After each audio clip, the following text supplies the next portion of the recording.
আমরা আমাদের অলরেডি ডিআরওর অধীনে আমাদের পিএও সদর কাজ করতেছে।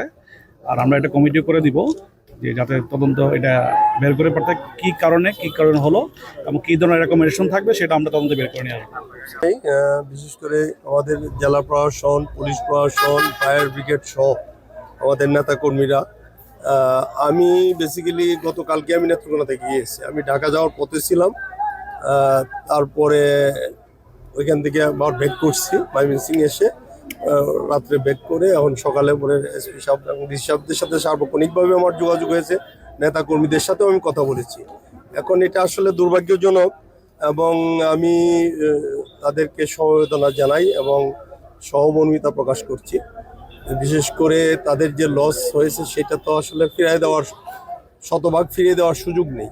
তবে একটা বিষয় যেটা যে কেউ হতাহত হয়নি, কেউ নিহত হয়নি। এত বড় একটা ঘিঞ্জি, মানে আমরা যেটা মনে করি যে এটা শহরের একটা প্রাণকেন্দ্র আমাদের, এবং এখানে যে জায়গায় এই সংকীর্ণ জায়গার মধ্যে আগুন নিভানোটা সত্যিই টাফ ছিল। তারপরেও আমাদের জেলা প্রশাসক, আমাদের পুলিশ সুপার মহোদয় সহ আমাদের জেলা পরিষদের প্রশাসক আছেন, আমাদের বিএনপির নেতৃবৃন্দ, অঙ্গ সংগঠনের নেতৃবৃন্দ, সবারই সার্বিক সহযোগিতায় এই অল্প সময়ের মধ্যে আগুনটা নিয়ন্ত্রিত হয়েছে। এই ব্রিগেডগুলি আমরা যে এত অল্প সময়ের মধ্যে আমরা পাবো এটা কিন্তু আশা করি নাই। যাই হোক, সার্বিক দিক বিবেচনায় আমাদের এই ফায়ার ব্রিগেড বাহিনী এবং সার্বিকভাবে আমাদের জনগণের যে সহযোগিতা, সেটার জন্য নেত্রকোনাবাসীকে ধন্যবাদ জানাইতে হয়, কৃতজ্ঞতা জানাইতে হয়।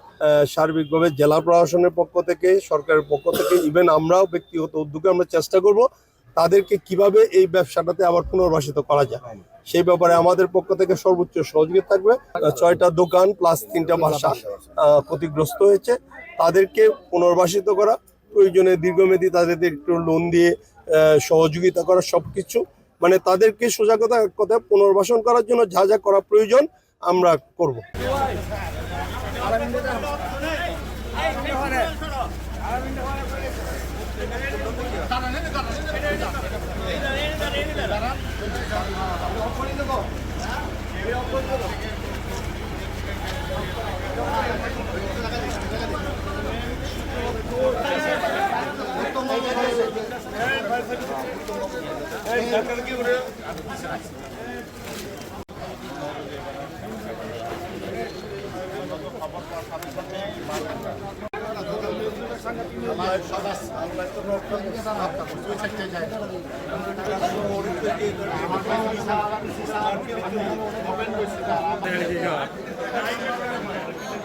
হ্যাঁ।